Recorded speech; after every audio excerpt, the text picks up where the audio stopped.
प्रभु यीशु मसीह के नाम से मैं आप सबका आज इस वचन में, इस संदेश में स्वागत करता हूँ। धन्यवाद करता हूँ उस परमपिता परमेश्वर का जिसने मुझे मौका दिया कि मैं आज आपसे वचन बांट सकूं। धन्यवाद करता हूँ खुदा के खादिम पास्टर सैमुअल का कि उन्होंने मुझको ये बुलाहट दी कि मैं आज आपसे परमेश्वर का वचन बांट सकूं। और इसके पहले कि हम परमेश्वर के वचन में चले, आइए अपने सरों को झुकाएं और उस परमेश्वर पिता से उस अनुग्रह को मांगे जिसके बिना आप और मैं कुछ भी नहीं। हे स्वर्गीय पिता परमेश्वर, हम आपका धन्यवाद करते हैं। धन्यवाद करते परमेश्वर क्योंकि आप सच्चे हैं, आपका वचन सच्चा है परमेश्वर। और जब कभी हम आपके बच्चे इस वचन पे मनन करते हैं परमेश्वर, आप अपने वायदे के अनुसार हमें आशीषित करते हैं। प्रभु जी, आज जब हम इस वचन में मनन करने जा रहे हैं परमेश्वर पिता, आपसे उस अनुग्रह को मांगता हूँ परमेश्वर जिसके बिना मेरा कहना और सामने वालों का सुनना संभव नहीं। परमेश्वर, हम सब पर आज आपका अनुग्रह बहुतायत से हो। जो कुछ कहा जाए, जो कुछ सुना जाए, परमेश्वर आपकी महिमा के लिए होने पाए और हम सब अंतोगत्वा भलाई देखें। इस प्रार्थना को प्रभु यीशु मसीह के नाम से मांगता हूँ, हालेलुया। आज परमेश्वर के वचन से एक कलाम आपसे बांटना चाहता हूँ जिससे मुझे बहुत बरकत मिली। जब मैं इस वचन को पढ़ने लगा तो मेरे मन में बहुत से सवाल उठे और उन बातों को जब मैं सोचने लगा तो कुछ परमेश्वर के वचन की क्लैरिटी, कुछ गहरी बातें मुझे परमेश्वर ने समझाई। उत्पत्ति उसका 18वां अध्याय उसके 12वें पद में लिखा है, इसलिए सारा मन में हंसकर कहने लगी, मैं तो बूढ़ी हूं और मेरा पति भी बूढ़ा है, तो क्या मुझे यह सुख होगा। हालेलुया।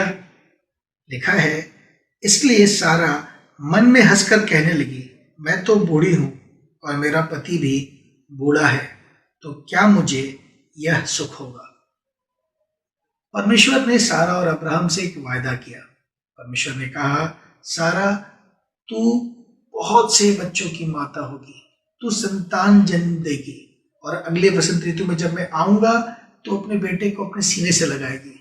और वचन कहता है, जब सारा ने इस शब्द को सुना, जब परमेश्वर के इस वायदे को सारा ने सुना, परमेश्वर के इस प्रॉमिस को सारा ने सुना, तो वचन कहता है वो मन में हंसकर कहने लगी, मैं तो बूढ़ी हूं और मेरा पति भी बूढ़ा है, तो क्या मुझे यह सुख होगा। कई बार ये बात जो सारा के मन में हुई है, ये हंसना जो सारा ने मन में किया है, कई बार आप और मैं भी ऐसा महसूस करते हैं। कई परमेश्वर के वायदे, कई परमेश्वर के ऐसे प्रोमिसेस हैं जिनको आप और मैं स्मरण करते हैं, तो हम भी अपने आप से यही पूछते हैं, क्या मुझे यह सुख होगा। और आज जब एक क्राइसिस है, हर तरफ एक महामारी है, एक आर्थिक मंदी है, ऐसे में ये बात कितना रेलिवेंट है आपके मेरे लिए समझना, कितना जरूरी है आपके और मेरे लिए सारा के मन से, सारा के दृष्टिकोण से परमेश्वर को देखना या परमेश्वर के वायदों को देखना। वचन कहता है, परमेश्वर ने कहा कि अगले वसंत ऋतु में निश्चय मैं तेरे पास आऊंगा और तेरी पत्नी सारा के एक पुत्र उत्पन्न होगा। और जब परमेश्वर ने ये बात कही तो सारा तंबू में सुन रही थी और वो मन में कहने लगी, हंसने लगी और कहने लगी, मैं बूढ़ी हूं, मेरा पति बूढ़ा है और क्या मुझे यह सुख होगा। परमेश्वर के लोगों, आज की इस शाम में जब मैं आपसे वचन बांट रहा हूँ, आज जब मैं आपसे वचन बांट रहा हूँ, मैं चाहता हूँ पहली बात जो आप मेरे साथ इस वचन में देखें, सारा ने प्रॉमिस को देखा, प्रॉमिस गिवर को नहीं देखा। सारा ने जब इस बात को सुनी तो सारा ने वो जो प्रॉमिस, जो वायदा परमेश्वर ने सारा से किया, सारा का पूरा ध्यान उस प्रॉमिस पे है। और सारा ये देखने में चूक गई कि ये बात कह कौन रहा है। जब कभी आप और मैं परमेश्वर के कोई वायदे को पढ़ते हैं, जब कभी आप और मैं परमेश्वर के वचन में कोई वादा पढ़ते हैं, कोई प्रॉमिस पढ़ते हैं, या अगर कोई परमेश्वर का खादिम, कोई भविष्यवक्ता आपसे और मुझसे आके परमेश्वर को कोई वायदा बांटता है, तो सबसे पहले आप और मैं उस प्रॉमिस को देखते हैं, वो वायदा जो परमेश्वर ने कहा है कि आपके मेरे जीवन में होगा, आपका मेरा ध्यान सबसे पहले उस पर जाता है। और जो बात आप और मैं हमेशा मिस कर जाते हैं या यहाँ सारा मिस कर रही है, वो ये है कि प्रॉमिस गिवर कौन है। एक समझने वाली बात है, जब कभी आप और मैं प्रॉमिस में और प्रॉमिस गिवर में डिफरेंशिएट नहीं कर पाते, जब आप और मैं इसे अलग अलग नहीं देख पाते, तब आप और मैं अपनी जिंदगी में स्ट्रगल करते हैं। परमेश्वर का जो प्रॉमिस है, परमेश्वर ने जो वायदा आपको मुझको दिया है, डेफिनेटली जैसे ही आप और मैं उस वायदे को सुनते हैं तो आप और मैं एक मन में एक चित्र बना लेते हैं उस बात की। परमेश्वर ने सारा को कहा तुझे एक पुत्र होगा, और सारा ने तुरंत पुत्र को अपने मन में देखा होगा और देखा होगा अच्छा पुत्र होने के लिए क्या क्या चाहिए। अरे मेरा तो मासिक धर्म बंद हो गया है, मेरा पति बूढ़ा है, मैं बूढ़ी हूं, पुत्र नहीं हो सकता। जैसे ही परमेश्वर का कोई वादा हमको और मुझको सुनने में आता है, हम पढ़ते हैं, हम तुरंत उसको अपने मन में देखते हैं और उसको पूरा होने के लिए, उस परमेश्वर के वायदे को पूरा होने के लिए जो जो चीजें रिक्वायर्ड है, हम उनको देखने लगते हैं, सोचने लगते हैं। और यहां पर आपका और मेरा जो फेथ है वो डगमगा जाता है। परमेश्वर ने सारा को कहा तेरा बेटा उत्पन्न होगा, और उसके लिए परमेश्वर को उसकी योग्यता नहीं चाहिए। सारा बूढ़ी है, अब्राहम बूढ़ा है, लेकिन परमेश्वर को पुत्र देने के लिए उनकी योग्यता नहीं चाहिए। पर सारा इस बात को नहीं समझी। सारा का पूरा ध्यान उस प्रॉमिस के पूरे होने के लिए जो जो प्रोविजन चाहिए उस पर था। सारा ने सोचा मैं बूढ़ी हूं, मेरा पति बूढ़ा है, कैसे संभव है।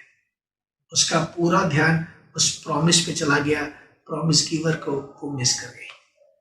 कई बार हमारे मसीही जीवन में हम भी यही गलती करते हैं। परमेश्वर जो आपसे मुझसे वायदा करता है, ये परमेश्वर का वचन जो उसके प्रोमिसेस से भरा हुआ है, हम इस प्रॉमिस को पढ़ते हैं और उस प्रॉमिस गिवर को मिस कर जाते हैं। हर प्रॉमिस के लिए, हर वायदे के पूरे होने के लिए एक सिचुएशन चाहिए, कुछ इंग्रेडिएंट्स चाहिए। जैसे ही कोई परमेश्वर का वायदा आपको और मुझको मिलता है, हम उस सिचुएशन को इमेजिन करने लगते हैं, हम उसके पूरे होने के लिए उन इंग्रेडिएंट्स को ढूंढने लगते हैं, और हम पाते हैं यार इन इंग्रेडिएंट्स के लिए मेरे पास योग्यता नहीं है, इस सिचुएशन को फुलफिल करने के लिए मेरे पास योग्यता नहीं है, और हम फिर ऑल ऑफ सडन अपना फेथ लूज करने लगते हैं। हम डाउट करने लगते हैं, हम सारा के समान मन ही मन सोचने लगते हैं ये कैसे संभव है, मैं बूढ़ी हूं, मेरा पति बूढ़ा है। पर परमेश्वर के लोगों, आज इस क्राइसिस में, एक ऐसे समय में जब हर तरफ बहुत सी मुसीबतें हैं, जब हर तरफ बहुत सा विषाद है, लोग परेशान हैं, मैं चाहता हूं आप परमेश्वर के प्रॉमिसेस से ज्यादा उस परमेश्वर को देखें जिसने वो प्रॉमिस दिया है। जब कभी आप और मैं प्रॉमिस को देखते हैं, आपकी मेरी नजर उस सिचुएशन पे जाती है, पर जब हम प्रॉमिस गिवर को देखते हैं, हमें पता है वो सक्षम है, वो कर लेगा। इसी उत्पत्ति के 15वें अध्याय में जिक्र है अब्राहम का। अगर आप पढ़ेंगे तो वहां लिखा है, छठे पद में 15 के 6 में लिखा है, उसने यहोवा पर विश्वास किया और यहोवा ने इस बात को उसके लेखे में धर्म गिना। अब्राहम से परमेश्वर ने बात की है, सेम सब्जेक्ट है। जो सब्जेक्ट अब्राहम ने, जिस सब्जेक्ट पे परमेश्वर ने अब्राहम से बात की है, उसी सब्जेक्ट पे परमेश्वर ने सारा से बात की थी। पर सारा मन में हंसी, लेकिन वचन यहाँ कहता है अब्राहम ने यहोवा पर विश्वास किया। उसने यहोवा के वायदे पर विश्वास नहीं किया, उसने उस प्रॉमिस पे विश्वास नहीं किया, उसने उस प्रॉमिस गिवर पर, परमेश्वर पर, यहोवा परमेश्वर पर विश्वास किया। और आगे लिखा है यहोवा ने इस बात को उसके लेखे धर्म गिना। परमेश्वर ने ये पहली बार अब्राहम से बात नहीं की है। अगर आप पिछले पदों में जाएंगे, जब 12वें अध्याय में परमेश्वर ने पहली बार अब्राहम को बुलाया, तब भी परमेश्वर ने कहा मैं तुझे बड़ी संतान दूंगा, मैं तुझसे एक जाति उत्पन्न करूंगा, तेरे संतान रेत के किनकों के समान होंगे, तारागण के समान होंगे। उसने कहा प्रेज द लॉर्ड, उसने कहा होगा। फिर अगर आप 13वां अध्याय पढ़ेंगे, जब लूत अब्राहम से अलग हो गया, फिर परमेश्वर ने अब्राहम से वायदा किया। 2 बार परमेश्वर एक ही बात अब्राहम से कर चुके हैं, पर दोनों बार अब तक फुलफिलमेंट नहीं हुआ। और तीसरी बार 15वें अध्याय में जब तीसरी बार परमेश्वर अब्राहम को ये बात कह रहे हैं, तब भी अब्राहम यहोवा पर विश्वास कर रहा है। वो उस इमेजिनेशन में, उस प्रॉमिस के सिचुएशन में नहीं जा रहा, उस प्रॉमिस पे नहीं, प्रॉमिस गिवर पे विश्वास कर रहा है। कई बार आप और मैं बहुत चिंतित हो जाते हैं, बहुत परेशान हो जाते हैं, हम अपने फेथ को होल्ड नहीं कर पाते, क्योंकि हम प्रॉमिस की फुलफिलमेंट के लिए परेशान हो जाते हैं, प्रॉमिस की सिचुएशन के लिए परेशान हो जाते हैं। ये परमेश्वर का वायदा मेरे जीवन में कैसा पूरा होगा, ये बात जो परमेश्वर ने मुझसे कही है, इसके लिए मुझे क्या क्या करना है, मेरे पास ये नहीं है, मेरे पास वो नहीं है। और फिर हम देखते हैं उन सिचुएशंस को पूरा करने के लिए आपके मेरे पास चीजें नहीं है। एक एग्जाम्पल से बात करता हूं।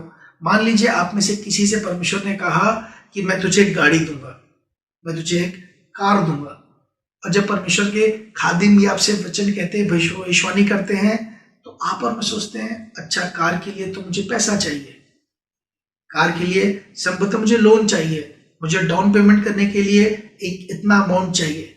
और जब हम ये इन चीजों को देखने लगते हैं तो हम देखते हैं यार मेरे पास पैसा नहीं है, मेरे पास लोन की एलिजिबिलिटी नहीं है, मैं डाउन पेमेंट कैसे दूंगा। और फिर हमारा फेथ इन चीजों में उलझ जाता है और इवेंचुअली हम देखते हैं धीरे धीरे ये बातें, ये जो इम्पॉसिबल चीजें हैं, मेरे पास लोन लेने के लिए मेरा सिविल स्कोर अच्छा नहीं है, मेरे रेटिंग्स अच्छे नहीं है, मेरे पास डाउन पेमेंट करने के लिए पैसा नहीं है, और ये सारी बातें धीरे धीरे आपके मेरे फेथ को दबा देती हैं। पर जैसे ही आप और मैं इस सिचुएशन को, इन इंग्रेडिएंट्स को नहीं देखते प्रॉमिस के, हम उस प्रॉमिस गिवर को देखते हैं, तो हमें बड़ा लगता है परमेश्वर तू कुछ भी कर सकता है, तूने कहा और सृष्टि की उत्पत्ति हो गई, तूने कहा सब कुछ बन गया, तू सब कुछ कर सकता है। जैसे ही आप और मैं परमेश्वर को देखते हैं, उस वायदे के देने वाले को देखते हैं, आपका मेरा विश्वास फिर से स्टोर हो जाता है, मजबूत हो जाता है। बहुत महीन बात है, it's kind of very delicate understanding. हमें इस बात को थोड़ी गहराई से समझने की जरूरत है। वायदे का पूरा होना सिचुएशन पे बेस्ड नहीं है, वायदे का पूरा होना इंग्रेडिएंट्स पे बेस्ड नहीं है, वायदे का पूरा होना उस वायदे के देने वाले पे बेस्ड है। और इसलिए चूंकि हम सिचुएशंस और इंग्रेडिएंट्स को ढूंढने लगते हैं, उन पे विश्वास कायम करना चाहते हैं, आप और मैं कई बार गिर जाते हैं। जब परमेश्वर ने सारा से कहा कि तू अगले वसंत ऋतु में एक संतान को अपने सीने से लगाएगी, तेरा एक पुत्र उत्पन्न होगा, तो सारा का ध्यान तुरंत परमेश्वर पे नहीं गया, उसका ध्यान तुरंत अपनी सिचुएशन पे गया, अपने उस प्रॉमिस के इंग्रेडिएंट्स पे गया, और यहां वो फेल हो गई। पर अब्राहम से जब परमेश्वर ने बातें की, अब्राहम ने सिचुएशन को नहीं देखा, परमेश्वर को देखा, और ये कारण है, ये उसके लेके धर्म गिना गया। अगर रोमियो उसका 4 अध्याय उसके 19वें पद से आपके लिए पढ़ता हूं, वहां लिखा है,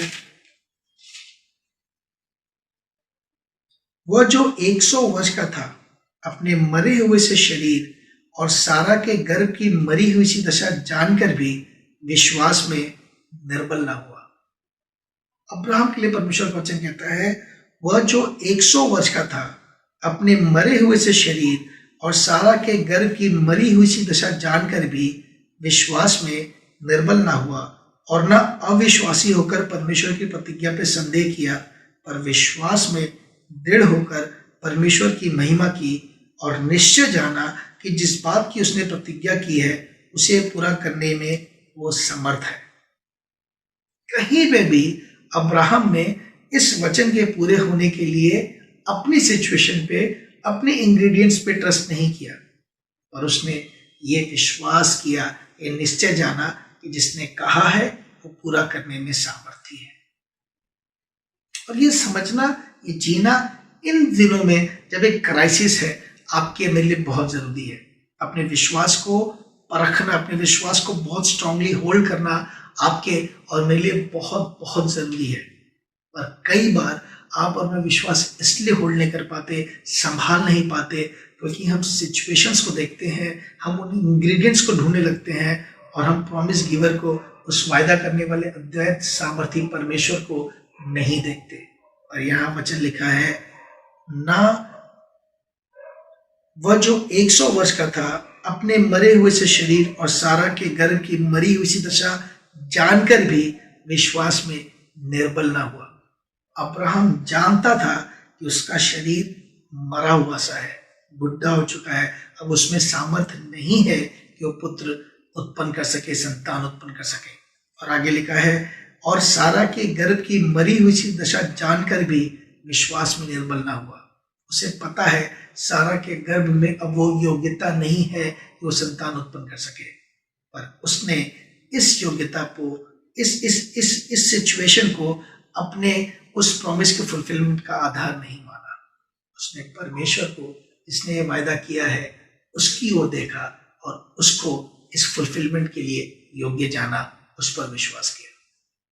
बहुत से एग्जाम्पल परमेश्वर के वचन में है जहां लोगों ने अपने प्रोमिसेस के फुलफिलमेंट के लिए सिचुएशन पे बेस्ड कुछ भी फेथ नहीं किया। उन्होंने पूरा का पूरा विश्वास परमेश्वर पे किया।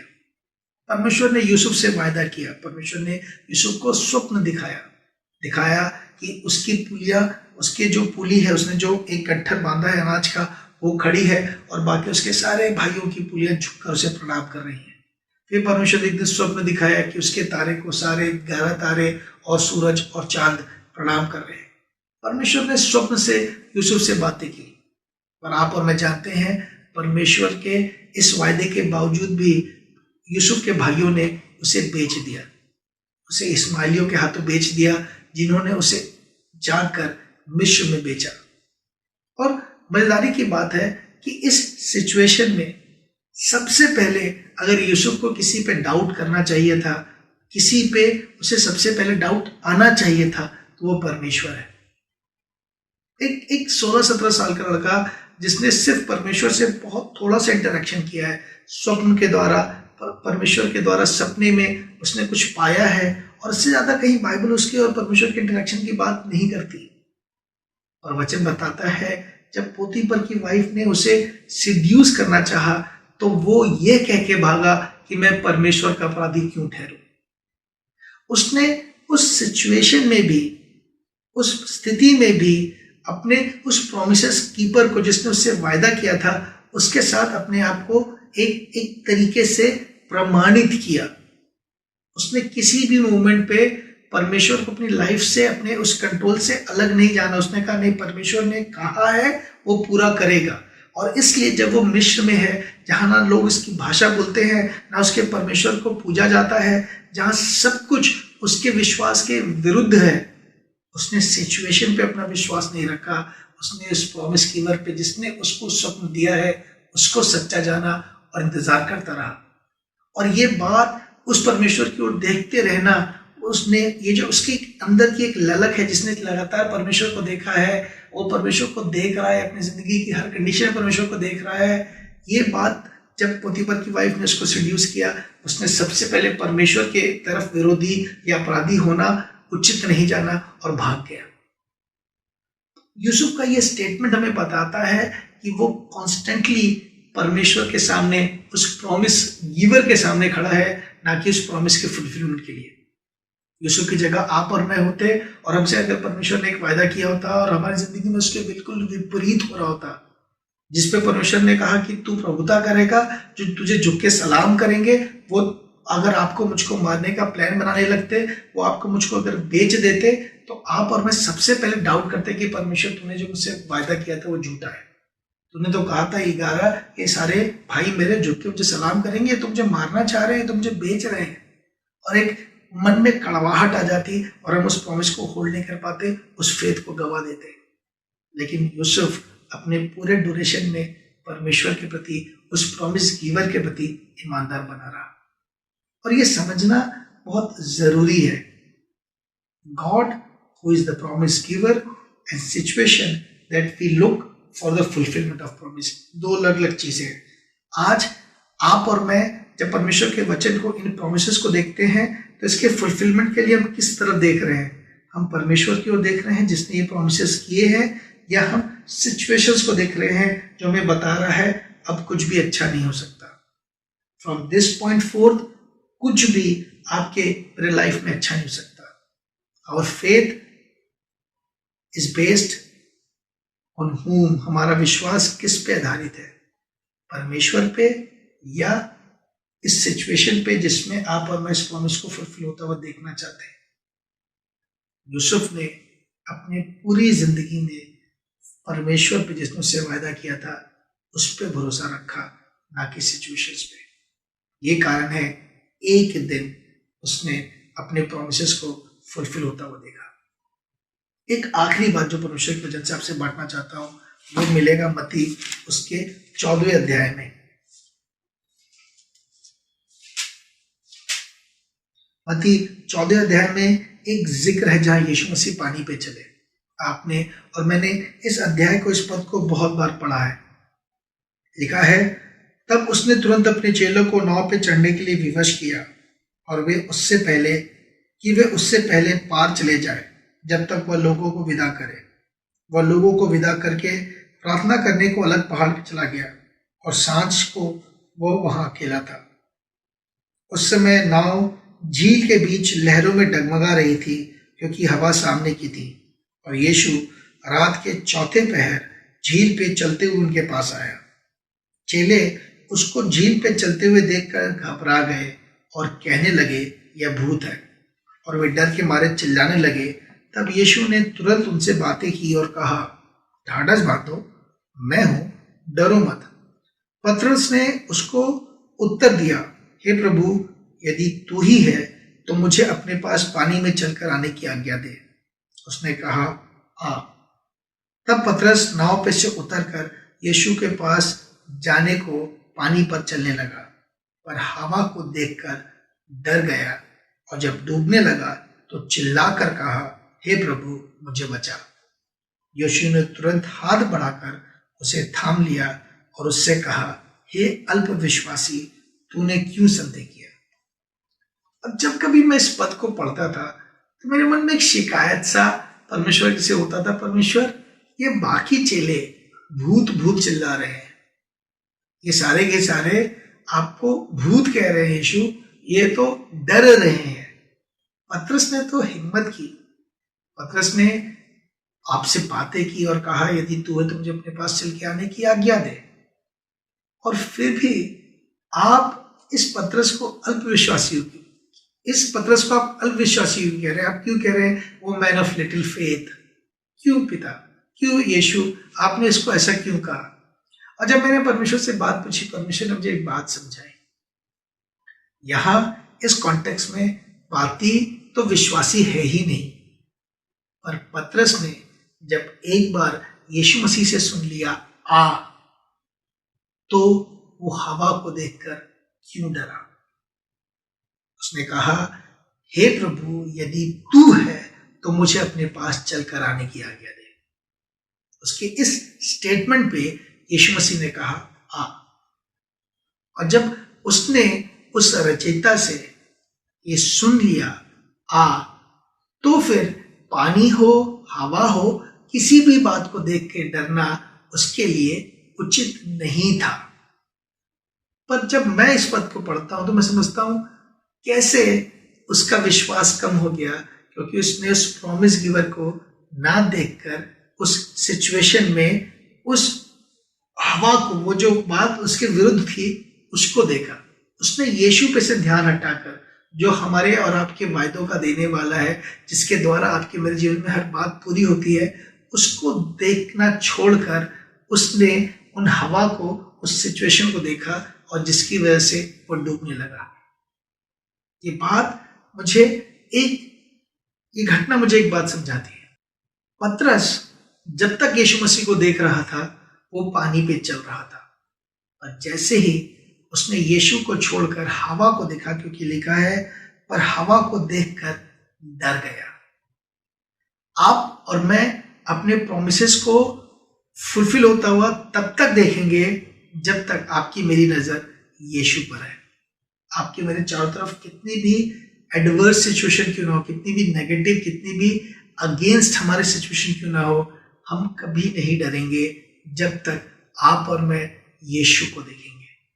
और जैसे ही आपकी में नजर यीशु पे से हटती है, आप और मैं सिचुएशन को देखते हैं, और जब कभी कोई व्यक्ति, कोई विश्वासी, कोई खुदा का खादिम अपने आसपास के सिचुएशन को देखता है, वो डर जाता है।